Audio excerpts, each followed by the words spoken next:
नमस्ते दोस्तों। कथा निधि चैनल पर आपका बहुत बहुत स्वागत है। हमारी आज की कहानी है करवा चौथ। कहानी आपको पसंद आए तो कमेंट बॉक्स में कमेंट करके बताइएगा ज़रूर। और अभी तक अगर आपने चैनल को सब्सक्राइब नहीं किया है तो ज़रूर कर लीजिएगा। तो चलिए कहानी शुरू करते हैं। करवा चौथ। महेश ने माला को झड़कते हुए कहा, अरे मुझे नौकरी नहीं करनी क्या? नाश्ता लगा, मुझे देर हो रही है। महेश की झटकी खाकर माला टूटा हुआ दिल लिए नाश्ता लगाने को चली गई। नाश्ता करके महेश तो ऑफिस के लिए निकल गया, पर माला का मन खिन्न हो गया। उसने सोचा, ऐसा क्या मैंने बुरा कह दिया था जो महेश इतने गुस्सा हो गए? यही तो कहा था ना कि सुनो, आज शाम को जल्दी आ जाना।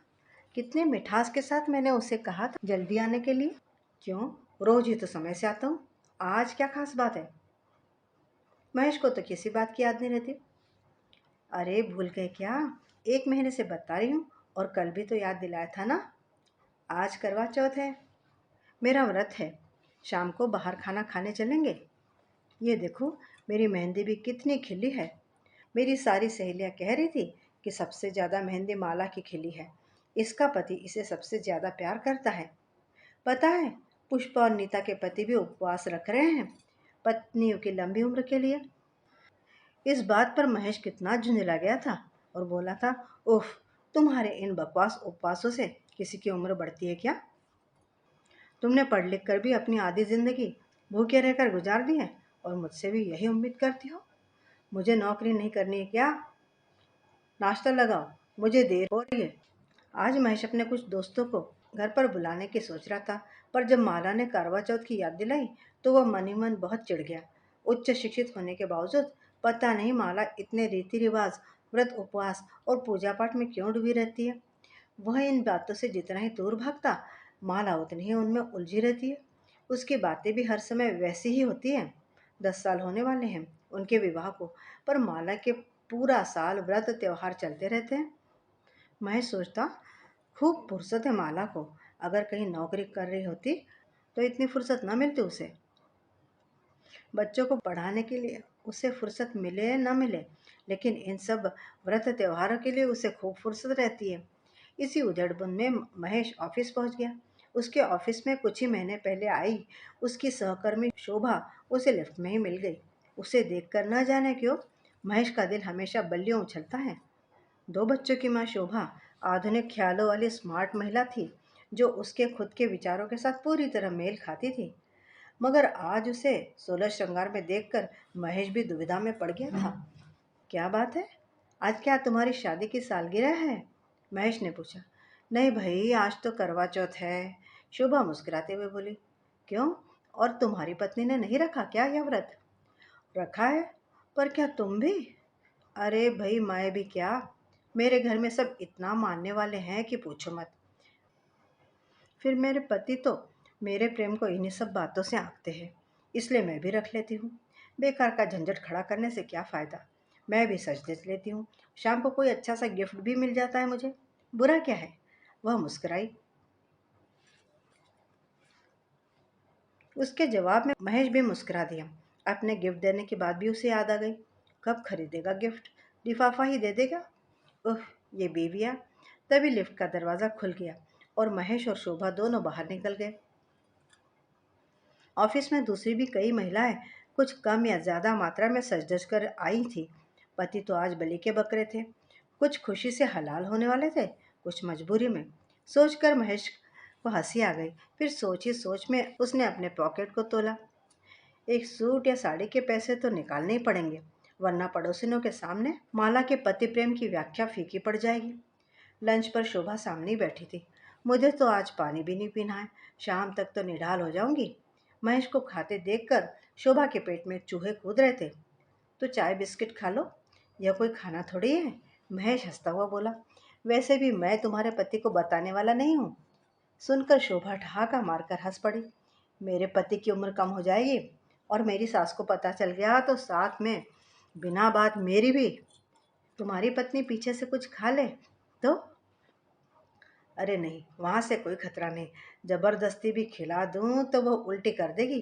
इस जन्म तो छोड़ने वाली है नहीं वह मुझे। महेश ने भी ठहाका लगाया। और तुम उसे इसी जन्म में नहीं झेल पा रहे हो? क्या तुम झेल पा रही हो अपने दकियानुस पति को? शोभा धीमे से मुस्कुराई। बहुत मुश्किल है। कोई भी तीज त्योहार, व्रत उपवास नहीं छोड़ सकती मैं। माँ बेटा जीना दूभर कर देंगे। कैसे समझाऊं कि यह सब ढकोसले हैं? महेश उस दिन घर पहुंचा। रास्ते से एक लिफाफा खरीद कर मन मारकर उसमें 1,000 रुपये डाल दिए। बेमौसम उसका बजट बिगड़ रहा था। अभी तो डिनर पर भी जाना है, पर माला के दिन भर भूखे रहने का मेहनताना तो उसे देना ही था। आज तो घंटी बजाने की भी जरूरत नहीं पड़ी। माला इंतजार में पलक पावड़े बिछाए दरवाजे पर ही खड़ी थी। कितनी देर कर दी? मैं कब से इंतजार कर रही थी। महेश ने घड़ी देखी। देर कहाँ, रोज वाले टाइम से ही तो आया हूँ, कहता हुआ वह अंदर चला आया। माला भी पीछे पीछे आ गई। मैं कैसी लग रही हूँ? उसने ध्यान से माला की तरफ देखा। शादी वाली लाल साड़ी, गहने, पूरा मेकअप, हाथों में मेहंदी, लेकिन चेहरा भूख और थकान के मारे मुर्दाना सा लग रहा था। ठीक लग रही हो? वो लापरवाही से बोला। बस ठीक लग रही हूँ। ब्यूटी पार्लर से मेकअप करवा कर आई हूँ। मेहंदी लगवाने में भी इतना खर्चा किया, सब कुछ तुम्हारे लिए ही तो। और तुम हो कि? वह रुआसी हो गई। यह भी एक एहसान था महेश पर। खर्च की बात सुनकर उसके कान खड़े हो गए। यह खर्चा भी बाकी खर्चे में जोड़ लिया। तो किसने कहा था ये सब करने को? मुझे तो तुम वैसे ही अच्छी लगती हो।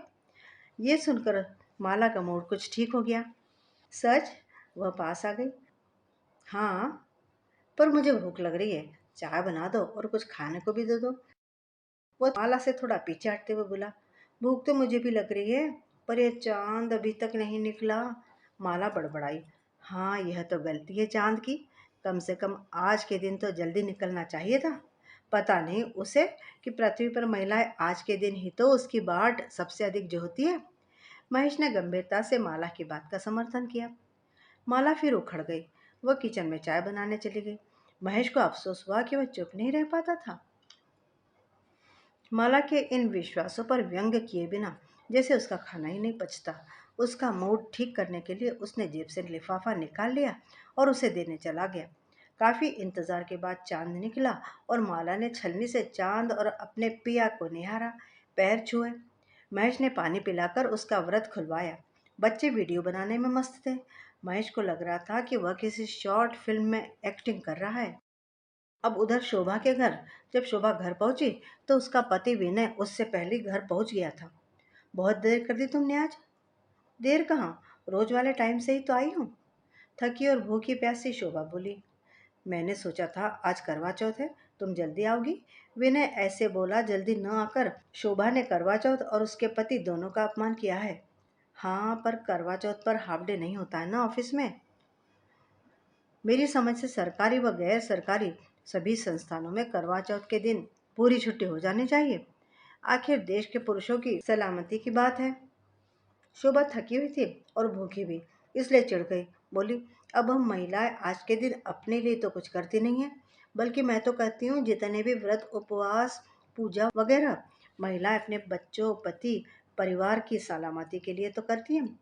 इन दिनों पर राष्ट्रीय छुट्टी ही घोषित हो जानी चाहिए। आखिर परिवार सलामत रहेंगे तभी तो देश सलामत रहेगा। तो एक तरह से यह सिर्फ महिलाओं की नहीं, देश की समस्या है। सरकार को इस समस्या के विषय में भी गंभीर रूप से विचार करना चाहिए। चिड़ी हुई शोभा गंभीरता से बोलकर बेडरूम में चली गई। विनय वहीं बैठा रह गया। शोभा की सास अपनी इस कुसंस्कारी बहू को घृणा से देख रही थी, जिसे अपने सुहाग की लंबी उम्र की जरा भी चिंता नहीं थी। बेडरूम में जाकर शोभा थोड़ी देर तक तो खिन्न होकर बैठी रही। फिर किसी तरह अपने मूड को ठीक किया, फ्रेश हुई। अब जब सुबह से भूखी रह ही गई है तो शेष औपचारिकता भी निभा ही ले, सोचकर कपड़े बदलकर वह बाहर आ गई। उसे देखकर सास ने मुंह बिचका लिया। एक दिन भी ठीक से तैयार नहीं हो सकती? कुछ अच्छा सा पहन लेती। विनय उसका मूड ठीक देखकर बोला। अच्छा ही तो पहना है विनय। अभी ऑफिस से थक कर आई हूँ। सुबह भी तुम्हारी जिद से कार्टून बनकर चली गई थी ऑफिस। मुझे नहीं पसंद यह चमक दमक। क्या यही पहनकर बताना पड़ेगा कि मैं तुमसे कितना प्यार करती हूँ? शोभा का मूड फिर से उखड़ने लगा। तभी बच्चे भागते भागते आ गए। मम्मी मम्मी, चांद निकल गया, चांद निकल गया। शोभा ने अपनी थाली उठाई और सब छत पर चले आए। विनय अपनी आरती उतरवाते ऐसे खुश हो रहा था जैसे बस आज ही भावरे पड़ने वाले हो।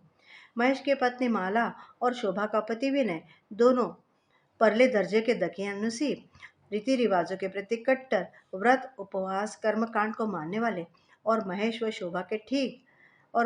शोभा ठीक उन दोनों के विपरीत। महेश जितना ही माला को बदलने की कोशिश करता, माला उसे उतना ही संस्कृति व परंपरा का पाठ पढ़ाती।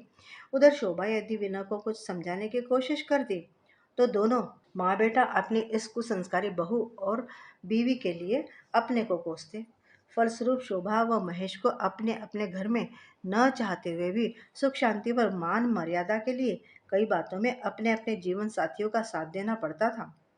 वे दोनों जो कुछ अपने घर में बेमन से करते, ऑफिस में एक दूसरे को बहुत मन से बताते और बताकर अपने मन की भड़ास निकालते। इस तरह वे दोनों एक दूसरे के करीब आते जा रहे थे। यह समझते हुए भी वे समझना नहीं चाह रहे थे। समान विचारधारा और एक दूसरे से अपने दिल की बात करने की स्वतंत्रता होने का भरोसा उन्हें एक दूसरे के मन में गहरे बैठा रहा था। अब दोनों का काफी समय साथ बीतने लगा। दोनों ने अपने अपने घर में शिकायतें करना लगभग बंद कर दिया था। उनकी मानसिक, भावनात्मक, वैचारिक जरूरतें पूरी हो रही थी। इधर दोनों के साथी अपने अपने घर में समझ रहे थे कि उन्होंने दोनों को सुधार दिया है। माला महेश में आए परिवर्तन को लक्ष्य ही नहीं कर पा रही थी। महेश अब उसकी बात मानकर आराम से जान छुड़ा लेता। वह पारंपरिक भारतीय स्त्री की तरह अपनी मान्यताओं और विश्वासों में उलझी, साल भर में आने वाले अपने तमाम रिचुअल्स में डूबी रहती। और महेश के लिए यह और भी अच्छा हो गया था कि माला अपने आप में मस्त रहे और उससे अधिक पूछताछ न करे। वह उसे जो भी कुछ करने को कहती वह चुपचाप कर देता था। यही हाल कमोबेश विनय का भी था। उसने भी यह सोचने की जहमत नहीं उठाई कि हर व्रत उपवास पूजा पाठ पर उखड़ने वाली शोभा इतनी सरलता से हर बात को कैसे मानने लगी है। इसे वह अपनी जीत ही समझने में लगा हुआ था। शोभा उसके मन का करके उसे उसकी खुशियों के साथ छोड़कर अपनी खुशी के साथ मस्त थी। शोभा और महेश का अब यह हाल हो गया था कि वे अब एक दूसरे के बिना रह ही नहीं पा रहे थे। ऑफिस के बाद भी अक्सर दोनों मिलना चाहते। इसके लिए दोनों ने अच्छा हल यह निकाला कि दोनों परिवारों की मित्रता करा दी जाए, और इस तरह एक दूसरे के घर में उनका आना जाना शुरू हो गया। माला और विनय जहाँ हमेशा अपनी सात्विक चर्चा में लीन रहते, महेश व शोभा की नजरें उनसे बचकर अपने जादुई संसार की संरचना को अलग ही आकार देती रहती। मगर शोभा व महेश के बीच क्या पक रहा है और कितना पक गया है, इससे वे दोनों ही अनजान थे। उनके अब लगभग सभी तीज त्योहार, व्रत उपवास साथ ही मनने लगे थे। एक दूसरे का साथ मिल जाने के कारण शोभा और महेश दोनों को ही अब ऐसे अवसरों का बेसब्री से इंतजार रहता। कहा जाता है कि इश्क व जंग में सब जायज है, पर जब पानी सिर से गुजरने लगता है तो कहा यह भी जाता है कि इश्क व मुश्क छुपाए नहीं छुपते। पहले माला का माथा ठनका। आखिर स्त्री की छठी इंद्रिय ऐसी शक्ति है जो उस पर पड़ी पर पुरुष की निगाह की भाषा भी पढ़ लेती है, और अपने पति की पर स्त्री की तरफ पड़ी निगाहों की भाषा भी। शोभा और महेश का नयन मटक्का उसकी निगाह में धीरे धीरे खटकने लगा, पर बोलने के लिए कुछ था ही नहीं। उधर विनय तो बीबी को अपने व परिवार की लंबी उम्र व सलामती के लिए व्रत उपवासों व ऐसे ही मौकों पर दोनों परिवारों के सामूहिक पर्व मनाने का इंतजार करते देखकर फूला नहीं समाता, और सोचता कि शोभा अब उसे कितना प्यार करने लगी है। उसकी हर बात मानती है। सास भी अब थोड़ा बहुत खुश रहने लगी थी। साल भर बीतते बीतते फिर करवा चौथ आ गई। माला और विनय इस बार बहुत खुश थे, क्योंकि इस बार तो शोभा और महेश भी करवा चौथ पूरे मन से मनाएंगे। इसलिए दोनों परिवारों का शाम को सामूहिक आयोजन होना तय हुआ था। उन दोनों की बातों में महीना भर पहले से ही इसकी झलक मिलने लगी थी, मगर शोभा और महेश मन ही मन चिड़चिड़े हो रहे थे। करवा चौथ वाले दिन महिलाएं भले ही आपस में मिलकर अपनी पूजा निपटा लें, पर उन्हें रहना तो अपने अपने साथी के साथ ही पड़ेगा। उनकी बेचैनी और दिल लगी अब सीमा पार करने लगी थी। एक दूसरे के बिना अब जिंदगी बेनूर लग रही थी। आखिर दिल के हाथों मजबूर होकर दोनों ने अब अपना रिश्ता जग जाहिर करने की ठान ली। समाज और परिवार को ठोकर मारते हुए दोनों ने करवा चौथ वाले दिन ऑफिस से ही भागने की योजना बना ली। सामूहिक करवा चौथ का आयोजन शोभा के घर पर होना तय हुआ था। करवा चौथ वाले दिन दोनों घरों के लोगों में उत्साह का माहौल था। पर सुबह ऑफिस गए शोभा और महेश रात तक घर ही नहीं पहुंचे। चांद निकलकर चमककर पूजा करवाकर सुस्ताने भी लगा, पर शोभा और महेश नदारद थे। माला का मेकअप मलिन पड़ गया था और विनय का इंतजार भी फीका पड़ गया था। दोनों अपने अपने फोन घर पर छोड़ गए थे। और मजे की बात यह कि महेश यह कहकर कि कार में कुछ खराबी आ रही है, कार न ले जाकर टैक्सी से ऑफिस चला गया था। इसलिए सबका इंतजार घर आती रात के साथ चिंता में बदलने लगा था। आखिर चिंतित होकर माला के पापा और विनय की मां ने पुलिस में रिपोर्ट लिखवा दी। हालांकि माला और विनय इतनी जल्दी करना नहीं चाह रहे थे। पता नहीं क्यों दोनों का माथा ठनक रहा था। इधर प्रेम रोग से ग्रस्त शोभा और महेश लैपटॉप बैग में दो चार जोड़ी कपड़े और जरूरी सामान डालकर ऑफिस से हाफ डे लेकर के घर से भाग कर तो आ गए थे। पर शहर के आखिरी कोने में स्थित होटल के कमरे में तब से सिर झुकाए बैठे दोनों अपने अपने विचारों में गुम थे कि अच्छा किया या बुरा। वैवाहिक जीवन में सब कुछ ठीक चलते हुए प्रेम की पींगे बढ़ा लेना अलग बात है, पर इस तरह परिवार और बच्चे छोड़कर प्रेमी के साथ घर छोड़कर भाग जाना सरल नहीं है। दोनों को प्यार पर अब नैतिकता भारी पड़ती महसूस हो रही थी। सामाजिक पारिवारिक मान मर्यादा को ठोकर मारना इतना भी आसान नहीं लग रहा था। अब आने वाली जिंदगी के बारे में सोच रहे थे। भावावेश में लिए गए इस निर्णय से भविष्य में आने वाली कठिनाई से निपटना दुष्कर कार्य था। यह कोई 3 घंटे की फिल्म थोड़े ना थी। दोनों की नौकरी थी, 10-10 साल की शादियां थी, बच्चे थे। बिना तलाक के वे शादी कर नहीं सकते थे। और तलाक लेना क्या इतना आसान है? सालों खप जाएंगे। ऊपर से भविष्य में बच्चों का क्या होगा, यह भी चिंता थी। दोनों उहापोह में बैठे थे, नैतिक दुविधा में उलझे हुए थे। एक दूसरे के लिए दुनिया को छोड़कर भागे हुए वे अब एक दूसरे की तरफ देख भी नहीं पा रहे थे। एक दूसरे का साथ पाने का ख्याली तिलिस्म भी फीका पड़ गया था। उधर पुलिस में रिपोर्ट हो जाने पर पुलिस छानबीन में लग गई। फोन क्योंकि दोनों घर छोड़ गए थे, इसलिए उनकी लोकेशन ढूंढना आसान नहीं था। ऑफिस कर्मियों से भी कुछ पता नहीं चला। ऑफिस में भी सब कुछ सामान नहीं रहा था और दोनों हाफ डे ले करके अपने अपने घर निकल गए। हाँ, महेश आज कार छोड़कर टैक्सी से ऑफिस ये कर कर गया था कि उसे बॉस के साथ किसी क्लाइंट से मिलने जाना है। शोभा तो वैसे भी पब्लिक ट्रांसपोर्ट से ही आती जाती थी। पुलिस ने भी कुछ घंटे इधर उधर माथापच्ची की, हवा में तीर चलाए, सारे अस्पताल सड़कें भी छान मारी। कुछ क्षेत्रों के थानों में भी फोन किया कि कहीं कोई दुर्घटना आदि तो ना हुई है। उधर होटल में सिर झुकाए बैठी हुए शोभा और महेश समझ नहीं पा रहे थे कि आगे की रूपरेखा क्या होगी। अब एकाएक शोभा ने चेहरा उठाया। अब अब क्या? महेश के चेहरे पर भी कुछ हताशा, कुछ दुविधा वाले भाव थे। क्या हमने ठीक किया महेश? क्या सचमुच एक दूसरे को पाकर जीवन सुंदर, सुगम, सरल और चमकदार हो जाएगा जैसा हम चाहते हैं? शायद नहीं, महेश लाचारी से बोला। इतना आसान नहीं है। बहुत सारे बैरिकेड्स हैं जिन्हें हटाते हटाते जिंदगी की चमक फीकी पड़ जाएगी। ऊपर से कुछ गलत कर देने की मानसिक यंत्रणा से और गिल्ट से भी हम शायद कभी निकल नहीं पाएंगे। शोभा भी गहरे विचारों में डूबी हुई थी। बोली, और हमारे बच्चे, उनका क्या होगा? मेरे बच्चे माँ के बिना कैसे रहेंगे? और तुम्हारे बच्चे बिना आर्थिक संबल के कैसे पलेंगे महेश? सब कुछ छिन्न भिन्न हो जाएगा। सही कह रही हो शोभा। शायद मनुष्य की फितरत है अप्राप्त फल पाने की। सब कुछ था ना हमारे पास, पर हमारे विचार हमारे साथी से मेल नहीं खाते थे और हम उनके विचारों के साथ घुटन महसूस करते थे। लेकिन वे हमारे लिए बुरे तो नहीं थे। विचारों की समानता हमें करीब ले आई। पर स्त्री पुरुष के बीच में दोस्ती अक्सर प्रेम का ही रूप क्यों ले बैठती है? क्या यह रिश्ता स्वस्थ नहीं रह सकता था जैसे माला और विनय का था? वे दोनों भी तो एक ही वैचारिक धरातल पर विचरण करते हैं। तो क्या वे भाग गए एक दूसरे के साथ? महेश स्थिति का सही विश्लेषण करके मन की दुविधा को शब्द देता हुआ बोला। हाँ महेश, सही कह रहे हो। हमें अपने अपने साथी में थोड़ा बहुत बदलाव लाने की कोशिश करनी चाहिए थी। पूरी तरह तो हम किसी को बदल नहीं सकते। क्या हम बदल सकते खुद पूरी तरह किसी के लिए? न हम न वे, पर बस सभी सरलता से जिंदगी को ले पाते, इतनी कोशिश तो की जा सकती थी। हम्म पर तुम भी तो विनय की जोर जबरदस्ती से घबरा गई, और मैं भी हर समय माला की सात्विक और अंधविश्वासी विचारधारा से तंग आ गया था। मुझे एक आधुनिक विचारधारा वाली पत्नी चाहिए थी, वह मुझे तुम में दिखाई दी।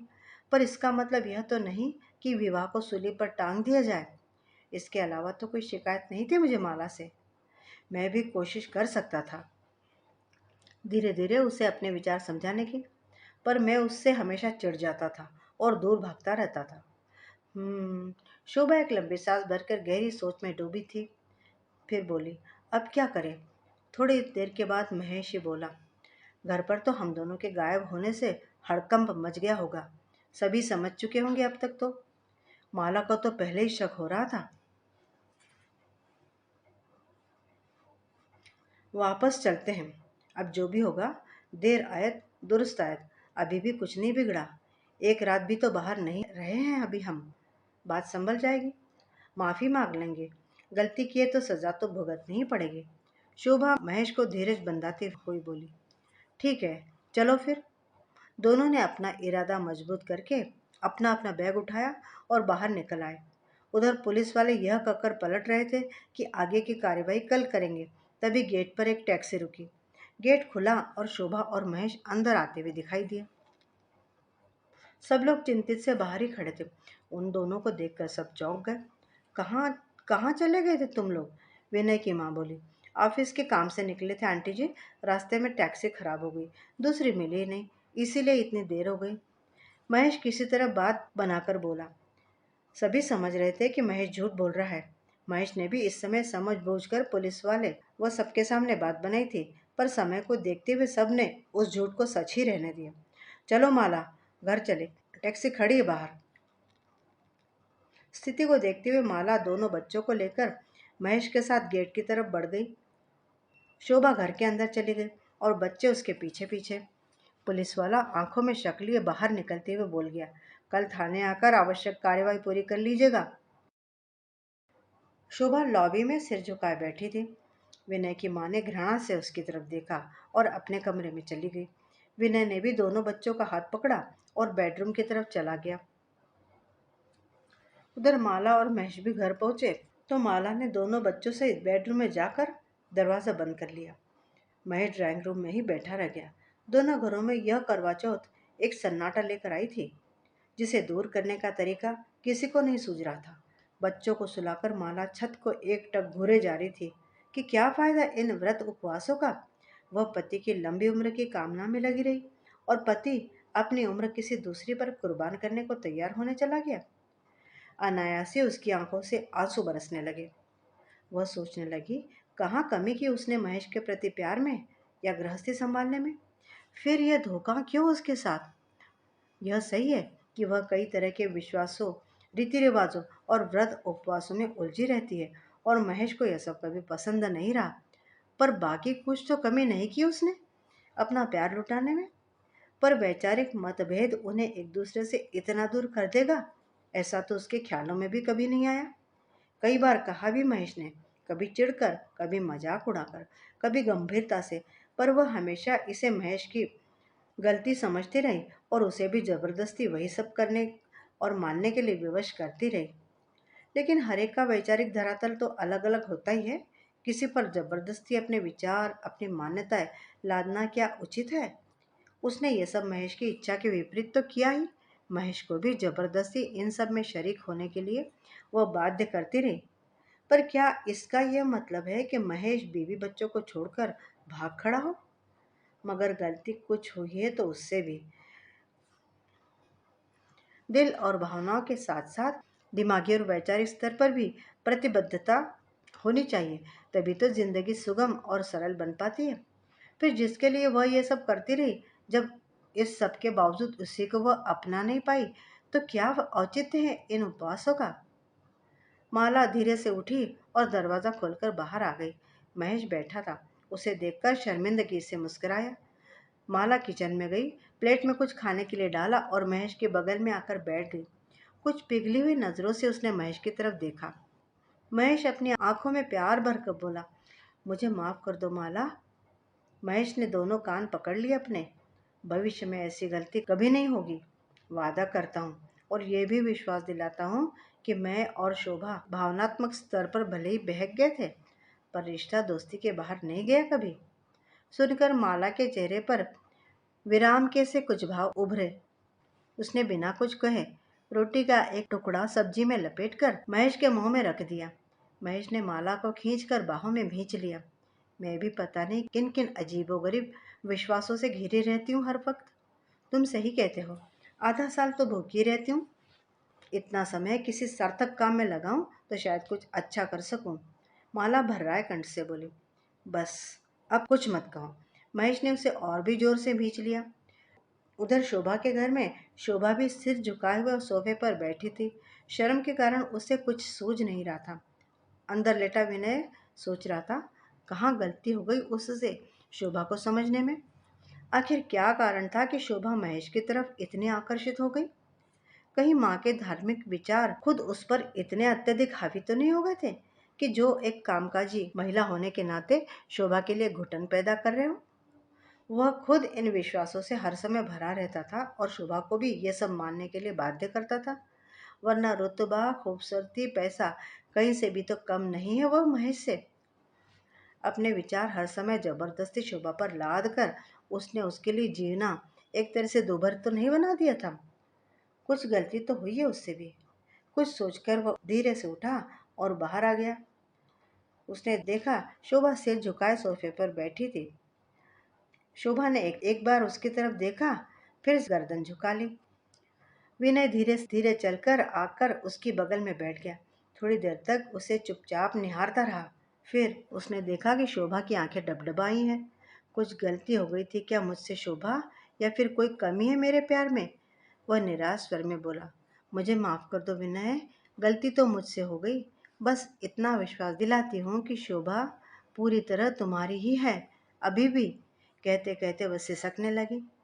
नहीं नहीं शोभा, गलती शायद मुझसे भी हुई है तुम्हें समझने में। जब विचार टकराते हैं तो इंसान भावनात्मक स्तर पर भी दूर होने लगता है। और जब पति पत्नी दिल से एक दूसरे के पास नहीं है तो फिर ये रिचुअल्स का तो कोई मतलब ही नहीं है। अब से ऐसा नहीं होगा। वैसे भी मेरे और बच्चों की सलामती के लिए तुम जो इतने व्रत उपवास करके भूखी रहती हो, उससे थोड़े ना हमारी उम्र उम्र को कुछ होने वाला है। जिसकी जितनी उम्र है उतना ही रहेगी। माँ को समझाने के बजाय पता नहीं मैं कब इन सब बातों में उलझ गया खुद। पर अब से तुम अपने विचारों और मान्यताओं के साथ जीने के लिए स्वतंत्र हो। जो करना चाहती हो वही करो। मेरी तरफ से कभी कोई दबाव नहीं रहेगा। सच? शोभा उसकी तरफ देखकर आश्चर्य से बोली। तुमने मुझे माफ कर दिया विनय? जवाब में विनय ने शोभा को खींच कर सीने से लगा लिया। आज तो मेरी भी करवा चौथ हो गई। पेट खाली है, चूहे कूद रहे हैं। चलकर कुछ खा लिया जाए। दोनों आंसू भरी आंखों से खिलखिलाकर एक दूसरे से लिपट गए। पर्दे की ओट से दोनों की बातें सुनती शोभा की सास भी विचार मग्न से कुछ सोचती हुई वापस मुड़ गई।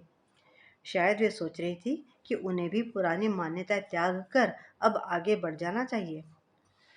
बदलते समय के साथ में व्रत का मतलब भूखा रहना ही नहीं होता। व्रत का मतलब अपने आप से एक प्रतिज्ञा करनी होती है, एक वचनबद्धता होती है, एक दूसरे के प्रति, एक दूसरे की कमियों को आत्मसात करने के प्रति, एक दूसरे की खूबियों से प्यार करने के प्रति। हर व्रत पर वचनबद्धता थोड़ी और बढ़ जाए, इस कोशिश के प्रति। बस, जो करवा चौथ इस साल इन चारों के बीच आई, एक दूसरे की गलती को माफ कर, अपनी गलतियों को समझकर उन्हें सुधारने की। इससे बढ़कर करवा चौथ की सार्थकता भला और क्या हो सकती है।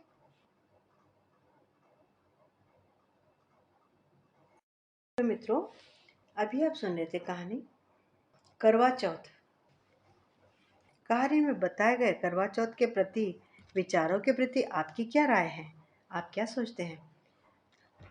आपको कहानी कैसी लगी? उम्मीद करती हूँ कि पसंद आई होगी। कमेंट करके बताइएगा ज़रूर। और चैनल पे नए हों तो चैनल को सब्सक्राइब ज़रूर कर लीजिएगा। मिलती हूँ जल्दी ही एक और बढ़िया सी कहानी के साथ। तब तक विदा। आपका दिन शुभ हो।